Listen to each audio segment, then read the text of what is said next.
Hoje eu quero falar sobre um assunto bastante interessante, a questão do arrependimento, porque a Bíblia diz que sem arrependimento ninguém terá o perdão dos pecados. Daí vem a questão, o que é arrependimento? Como se arrepender de alguma coisa? Algumas pessoas ainda pensam que arrependimento é remorso.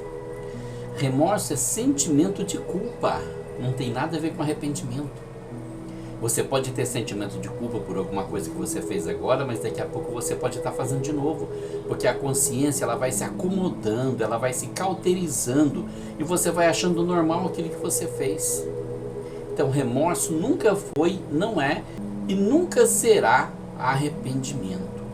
E tem uma passagem na Bíblia que fala a respeito de um caso que é muito interessante, parece que demonstra que a injustiça da parte de Deus quando fala sobre o fato de escolher Jacó e aborrecer Esaú. Algumas passagens da Bíblia, elas ficam assim, não muito bem explicadas, não muito bem detalhadas, dá margem para que as pessoas interpretem de uma forma errônea. Deus não é injusto. Deus escolheu Jacó, Deus amou Jacó e Deus aborreceu Esaú. Isso é uma realidade, como acontece até os dias de hoje. Há aquelas pessoas que Deus ama e aquelas pessoas que Deus aborrece, porque Deus é um ser sentimental. Eu já vou deixar bem claro no início dessa nossa conversa que eu não acredito na doutrina da predestinação. Eu não acredito que ninguém venha a esse mundo destinado a ser salvo ou destinado a ser condenado, mas nós fazemos escolhas. A escolha é um bem que Deus nos deu, uma liberdade que nós chamamos de livre-arbítrio. Mas isso também não invalida a soberania de Deus. Deus é soberano apesar do livre-arbítrio do homem. Nós escolhemos os nossos próprios caminhos, mas Deus continua sendo soberano, porque a vontade dele impera na vida de qualquer um. Então como é que você pode me explicar essa passagem que diz que Deus amou Jacó e aborreceu Esaú? Nós vamos começar lendo um versículo da palavra de Deus que se encontra em Hebreus, capítulo 12, versículo 16 e 17, que diz assim: E ninguém seja devasso ou profano como Esaú, que por uma refeição vendeu o seu direito de primogenitura.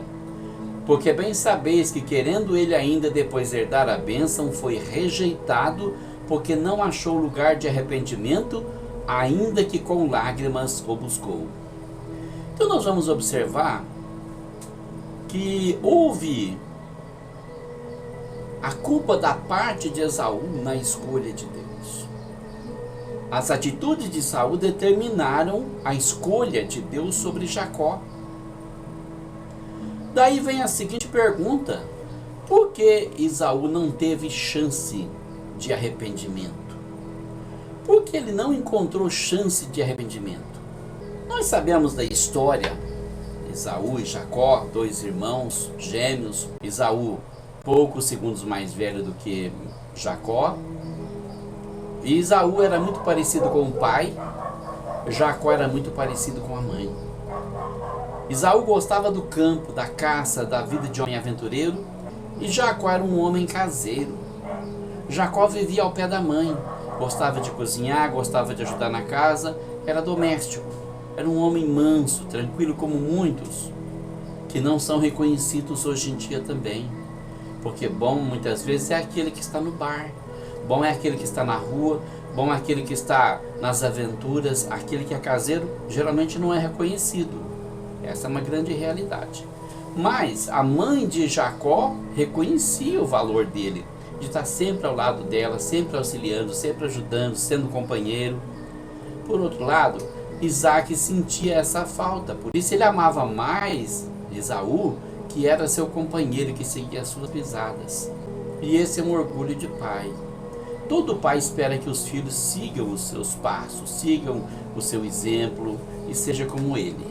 Então, como Isaac amava mais Esaú do que Jacó, e como Esaú era alguns segundos mais velho do que Jacó, quando Isaac ficou velho, deu uma tarefa para Esaú, ir ao campo, buscar uma caça e trazer para ele comer, um guisado bem preparado, para que ele comesse e depois ele abençoasse Esaú. Era a condição, era o hábito na época. E a mãe deles ouviu, Rebeca ouviu e correu para Jacó e disse: olha, pega uma cabra e mata e traga para mim, que eu vou preparar um guisado bem gostoso, do jeito que o seu pai gosta, para ele te abençoar. Vou te ajudar a roubar a bênção de Esaú. Nós conhecemos a história, sabemos o que aconteceu. Antes disso acontecer, Esaú tinha vendido a sua primogenitura por um prato de lentilhas. Parecia brincadeira. Ele fez aquilo talvez brincando. Ele não tinha intenção de entregar a primogenitura, mas ele levou na brincadeira. O que adianta a primogenitura se eu estou morrendo de fome? Me dá esse prato de lentilhas aí que eu vou comer e você fica com a primogenitura e pronto. Podia até ser brincadeira, mas aos olhos de Deus isso foi uma coisa muito ofensiva. Porque as nossas palavras se refletem na eternidade. As nossas palavras, elas refletem o nosso pensamento. Se nós damos valor em alguma coisa, se não damos, se nós banalizamos as coisas, se nós achamos que não tem importância, principalmente quando se trata da unção de Deus, devemos dar a máxima importância. O seu lugar no corpo de Deus é um lugar importante. Nem por brincadeira, nem em sonho você deve pensar em trocar o seu lugar na casa de Deus por qualquer outra vantagem. Como diz aquele ditado, aquele que se vende não vale o que recebe. A primogenitura de Esaú realmente foi transferida para Jacó no plano espiritual. No plano material era só uma brincadeira, ficou por aquilo mesmo. Esaú não deu importância porque achou que isso não era importante. Quando nós não achamos uma coisa importante, nós não damos valor, outra pessoa dá valor.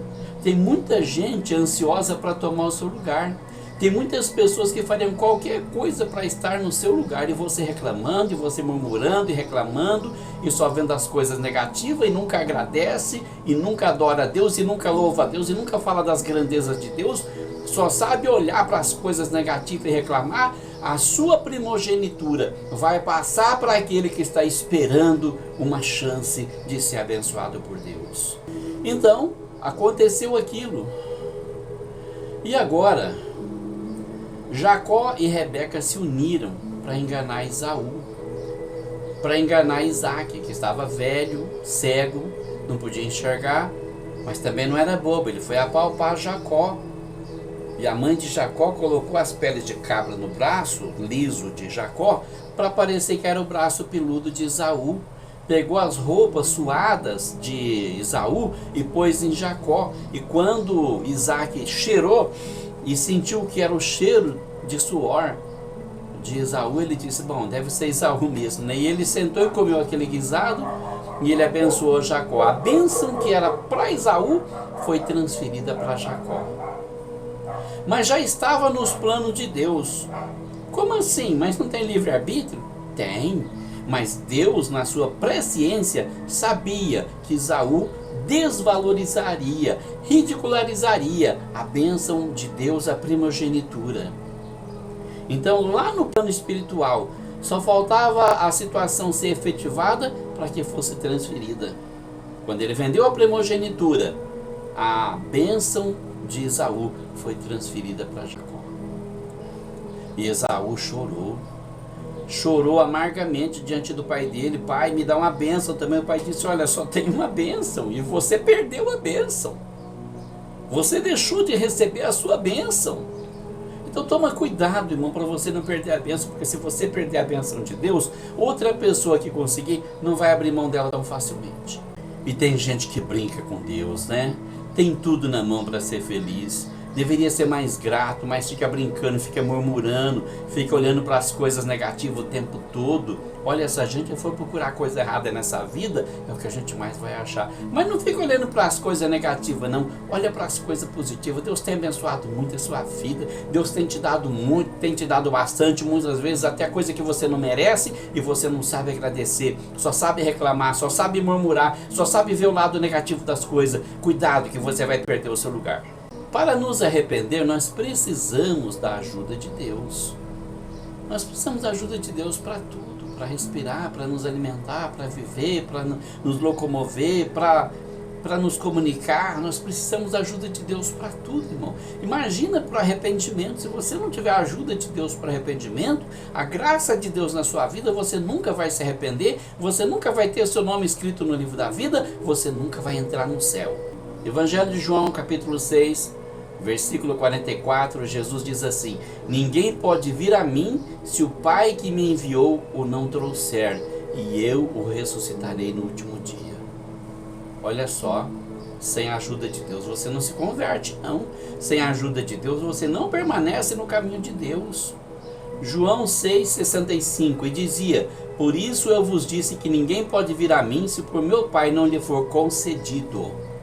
Não adianta você falar: um dia eu decidi que ia mudar de vida, ia aceitar Jesus, e eu fui para a igreja e me tornei uma nova criatura.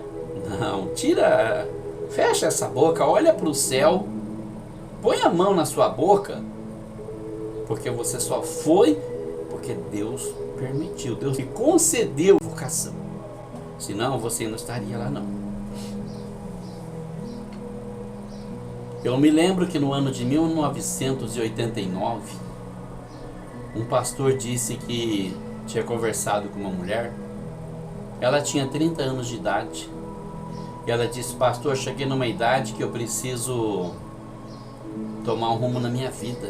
Eu preciso tomar uma decisão muito séria, e essa decisão é servir a Deus. O senhor pode me esperar que a semana que vem eu vou para a igreja e eu vou me converter. Isso foi no ano de 1989. E até hoje eu não vi a cara dela na igreja. Não sou eu que tomo a decisão por mim. A minha decisão vem depois da decisão de Deus. Quando Ele me chama, quando Ele fala: vem a mim, filho meu, e dá-me o teu coração. Deixa eu entrar na sua vida e fazer uma mudança na sua vida. E eu digo: vem, Senhor, e entra. Aí sim, mas eu não vou tomar decisões na minha vida. Eu não tomo esse tipo de decisão. A decisão minha depende da decisão de Deus, depende do chamado de Deus, depende de ser concedido pelo Pai. Por isso nós oramos pelas pessoas muitas vezes que não se convertem, dizendo: Senhor, abra a mente da pessoa para compreender, abre os olhos da pessoa para enxergar, abre os ouvidos da pessoa para ela ouvir, senão ela não vai conseguir. João capítulo 15, versículo 16: não me escolhestes vós a mim, mas eu vos escolhi a vós e vos nomeei para que vades e deis fruto, e o vosso fruto permaneça, a fim de que tudo quanto em meu nome pedirdes ao Pai, Ele vô-lo conceda. Olha que palavra forte. Tudo que pedirdes ao Pai, Ele vô-lo conceda. É bom rever os nossos conceitos. Os nossos conceitos não são os conceitos de Deus. Nós precisamos dele para tudo. Lá em Gênesis capítulo 6, versículo 3, também está escrito assim: então disse o Senhor: não contenderá o meu espírito para sempre com o homem, porque ele também é carne, porém os seus dias serão 120 anos. Essa passagem se refere à arca de Noé, a corrupção geral do gênero humano, quando Deus viu que toda a humanidade tinha se corrompido, vivia no pecado, e decidiu destruir a humanidade para criar uma nova geração com Noé. Então observa que a palavra que ele diz, ele é muito forte. O meu espírito não contenderá para sempre com o homem. Há um limite para tudo. Quando o Espírito Santo de Deus começa a agir na sua vida, talvez pela oração de alguém, pela intercessão de alguém, talvez pela graça que lhe é concedida, talvez pelo chamado propriamente de Deus, como Deus chamou Saulo no caminho de Damasco, pode chamar você também. Quando isso acontece, o Espírito Santo começa a te convencer do pecado, como Jesus disse lá em João, que o Espírito Santo viria para convencer o homem do pecado. O que é isso? Convencer você de que você é um pecador e você não tem a mínima chance de ir para o céu se você não abrir o seu coração e aceitar Jesus como seu Senhor. O Espírito Santo vem te convencer. Ele vai fazer isso o tempo todo, ele vai te convencer, ele vai falar com você: olha, você precisa entender que você é um pecador, você precisa entender que você precisa de Jesus para ser salvo. Compreenda que você é um pecador, compreenda que você precisa de Jesus. Compreenda que você não pode depender de uma religião para ser salvo. E muitas vezes a pessoa abre o coração e diz: realmente eu preciso de Jesus. Eu quero que o Senhor entre no meu coração e na minha vida. E Ele entra e faz a mudança. E você pode dizer não também: eu não quero mudar de religião, eu não quero abandonar minha religião, eu não quero mudar de vida, eu estou satisfeito com o que eu tenho. E pronto, o que acontece? O Espírito Santo vai embora. Você não tem mais chance de se converter. Você poderia mudar de vida, mas você recusou. E o Espírito Santo não vai contender com você para sempre. Não vai ficar ali insistindo, pedindo, implorando. Porque uma coisa é convencer o pecador. Outra coisa é se humilhar, é suplicar. Ele não faz isso. O Espírito de Deus não suplica para ninguém. Ele chama. Aceitou bem, não aceitou, está fora. No ano de 1983, quando eu conheci o Evangelho, eu soube de uma pessoa que trabalha na minha cidade até hoje, um sujeito muito legal, não vou dizer o nome dele. E um outro amigo disse para mim: olha, naquela reunião o fulano quase se converteu. Ele chegou até a chorar, mas depois ele seguiu o caminho dele.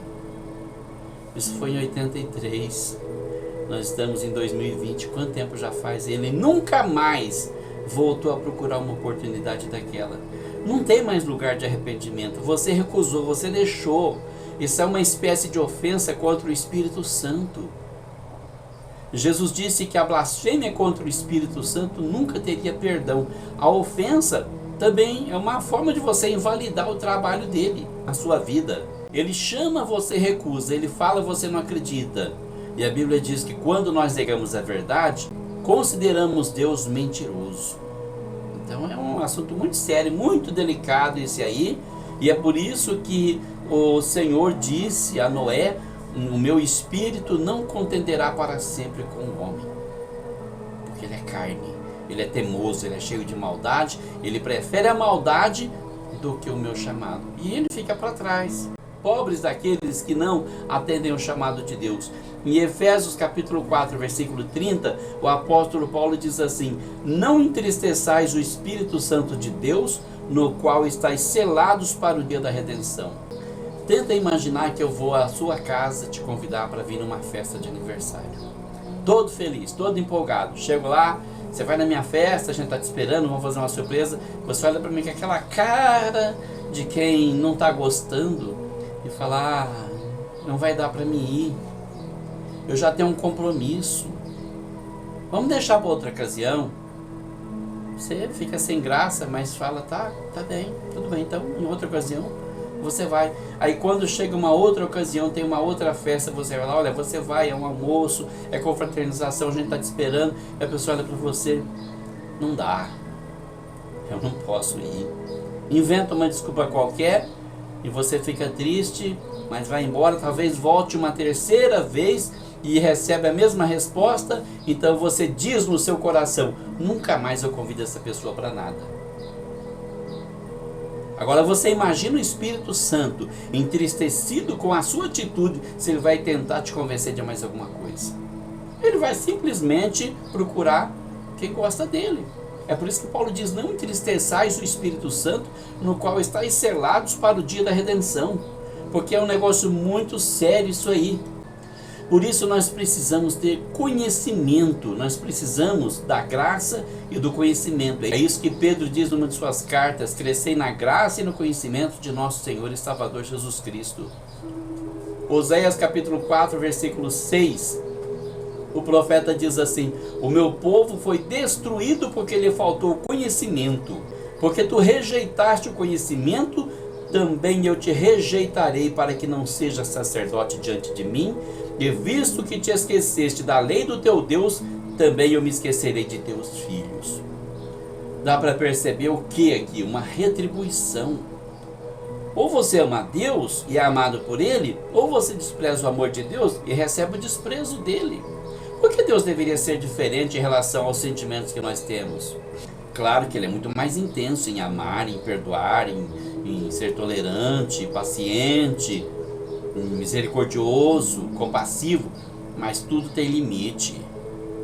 Tudo tem limite. Isso não dá o direito de ninguém afrontar a paciência de Deus, não dá o direito de ninguém afrontar a hombridade de Deus, não dá o direito de ninguém destituir a Deus da sua própria glória. Isso é um perigo muito sério.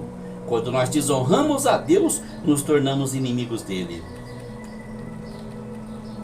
Lá em Mateus capítulo 13, versículo 14 a 17, Jesus diz bem claramente o que acontece com muitas pessoas.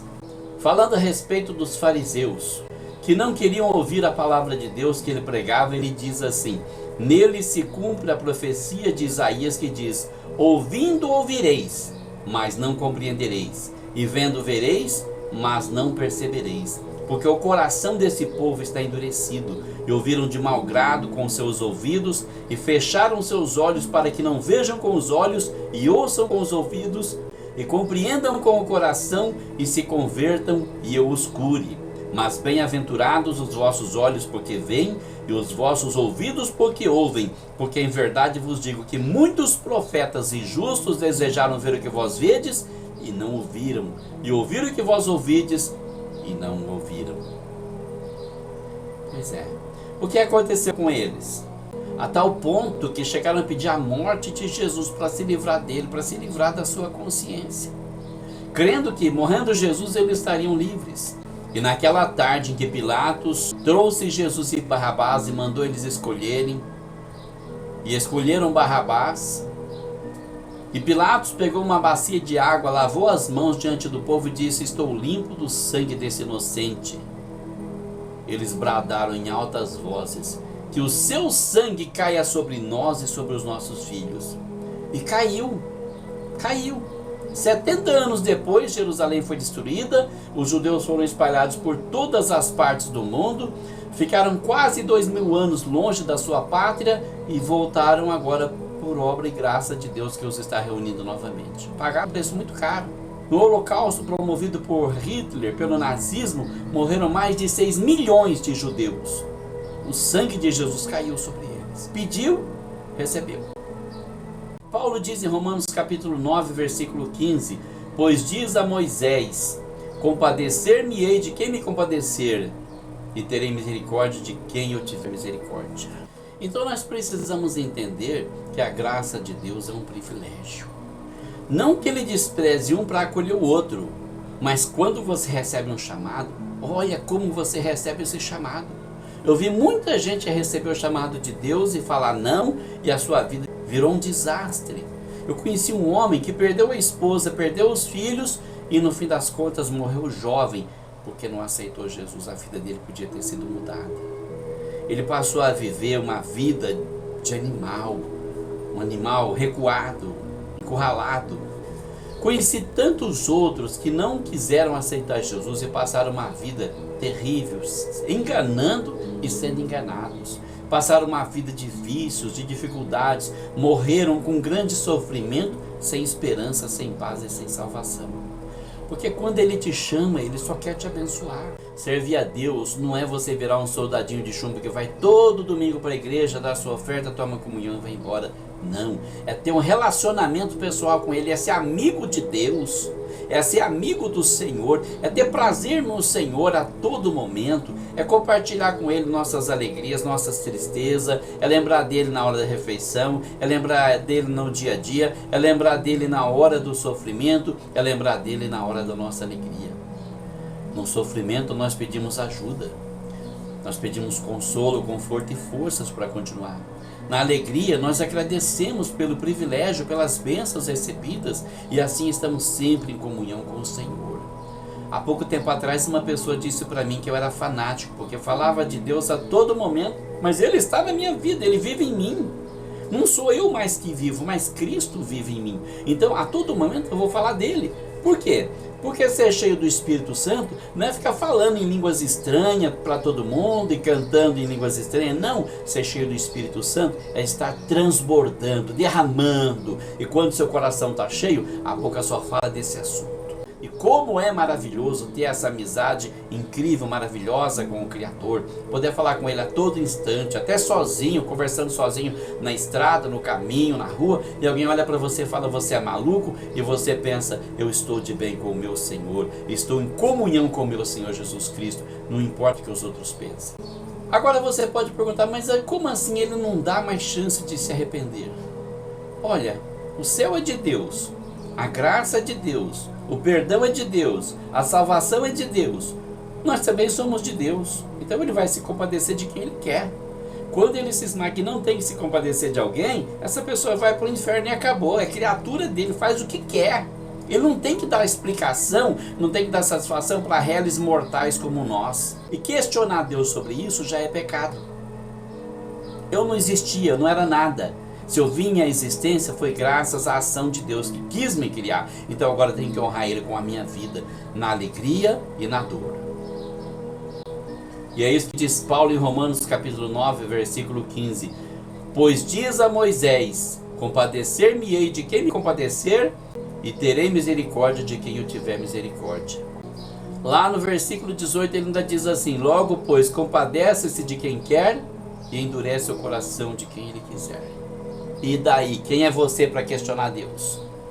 Quem sou eu para questionar Deus? Então eu não vou ficar brigando com ele porque ele não se compadeceu de alguém. Eu vou orar pelas pessoas que eu amo, como eu faço todos os dias. Tem um caderninho verde com várias anotações, vários nomes que eu apresento diante de Deus. E se Ele quiser me atender e salvar essas pessoas, eu vou ficar feliz. Se não, eu vou continuar feliz com Ele, porque Ele é tudo que eu tenho, tudo que eu preciso. E eu dependo dEle para tudo, até para respirar. Se Ele não tiver misericórdia de mim, nem respirar eu vou conseguir sozinho. Aí nós encontramos em Êxodo, quando Deus fala com Moisés a respeito desse assunto. Logo depois do pecado do povo, que fez um bezerro de ouro e começou a adorar o bezerro de ouro, Moisés sobe no monte para pedir perdão a Deus pelo povo, e Deus fala com ele da seguinte forma. Assim diz Moisés, agora pois, se tenho achado graça aos teus olhos, rogo-te que me faça saber o teu caminho, e conhecer-te-ei para que ache graça aos teus olhos, e considera que esta nação é o teu povo. Disse, pois, o Senhor, irá minha presença contigo para te fazer descansar. Então lhe disse, se tu mesmo não fores conosco, não nos faça subir daqui. Como, pois, se saberá agora que tenho achado graça aos teus olhos, eu e o teu povo? Acaso não é por andares tu conosco, de modo a sermos separados, eu e o teu povo, de todos os povos que há sobre a face da terra? Então disse o Senhor a Moisés, farei também isto que me pedes, porquanto achaste graça aos meus olhos e te conheço por nome. Então ele disse, rogo-te que me mostres a tua glória. Porém o Senhor disse, eu farei passar toda a minha bondade por diante de ti, e proclamarei o nome do Senhor diante de ti, e terei misericórdia de quem eu tiver misericórdia, e me compadecerei de quem eu me compadecer. Em outras palavras quer dizer, eu terei misericórdia de quem eu quero, eu me compadeço de quem eu quero, eu não tenho que dar satisfação para ninguém do que eu faço ou deixo de fazer. Você tem mais é que agradecer porque eu tive compaixão de você e da sua família. Você tem mais é que ser grato pela tua salvação e não ficar murmurando contra o Criador. Então eu te pergunto a respeito de tudo isso. O que significa isso? Deus não é bom o tempo todo? Sim, Deus é bom o tempo todo, mas Deus não é bobo de ninguém. Deus tem sentimentos como eu e você. Ele ama, ele fica alegre, ele fica triste, ele fica irado, ele se decepciona, entre aspas, né? Porque ele já sabe o comportamento de cada um. Deus conhece o passado, o presente e o futuro. Deus é atemporal. Isso aqui seria a linha do tempo. Deus está fora da linha do tempo. Então, fora da linha do tempo, ele consegue ver o passado, o presente e o futuro. Ele pode ir para o passado a hora que ele quiser, pode ir para o futuro, ele vê tudo, sabe o que já aconteceu, o que acontece e sabe o que vai acontecer também. Então, quando uma pessoa decepciona o Senhor, decepciona entre aspas, por quê? Porque ele já sabia que a pessoa ia entrar por aquele caminho, mas deixou a pessoa fazer a escolha, a pessoa poderia ter escolhido diferente. Jesus mesmo disse a respeito de Judas na noite que ele foi traído. Na verdade, o Filho do Homem vai conforme acerca dele está escrito. Mas ai daquele homem, porque o Filho do Homem é traído. O Judas poderia não ter traído Jesus, mas ele escolheu a ganância pelo dinheiro. Homens vendem a alma por dinheiro, mulheres vendem a alma por dinheiro. O dinheiro foi mais importante para ele do que o bem do seu Salvador. O dinheiro foi mais importante para ele do que ter comunhão com Jesus e com os apóstolos e ter a esperança de morar no céu e de pregar o evangelho com os outros apóstolos. Ele preferiu aquele dinheiro, que era muito dinheiro, visto que deu para comprar um cemitério. Ele preferiu aquele dinheiro. Ele fez a escolha errada. O Senhor permitiu que ele fizesse a escolha. Isso se chama livre-arbítrio. Mas ele não precisava ter traído Jesus. Ele poderia ter falado: não, eu não vou fazer isso. É o meu Senhor, é o meu Salvador, eu não vou fazer isso. E outra pessoa teria feito, porque Jesus tinha que ser traído. Mas não tinha que ser necessariamente por Judas. Ele fez essa escolha. A nossa vida é feita de escolhas. O bem, o mal, a nossa gratidão, a nossa ingratidão. Quando reconhecemos que somos pecadores, quando nos vangloriamos, quando somos arrogantes demais para reconhecer que nós somos pecadores, nós fazemos escolhas. E as nossas escolhas sofrerão uma consequência. Daí você fere o coração de Deus e espera que Ele haja como se você não tivesse feito isso? Isso é tolice. Então, olha bem o que você está fazendo. Faça escolhas com sabedoria. Pense nas coisas que você faz e nas coisas que você fala, porque o coração de Deus fica entristecido da mesma maneira que cada um de nós. E dessa forma, você acaba sendo rejeitado. Como Saul foi rejeitado, mas você pode fazer escolhas diferentes. Como Jacó, que pecou muito, pecou bastante, mas se arrependeu, pagou o preço e foi morar no céu com Deus. Faça a escolha inteligente. Deixa Deus dominar sua vida. Não ofenda o coração de Deus, não desonre a santidade de Deus para que você não seja rejeitado. E eu tenho certeza que a sua vida será uma bênção. Deus abençoe você, sua família e o Brasil.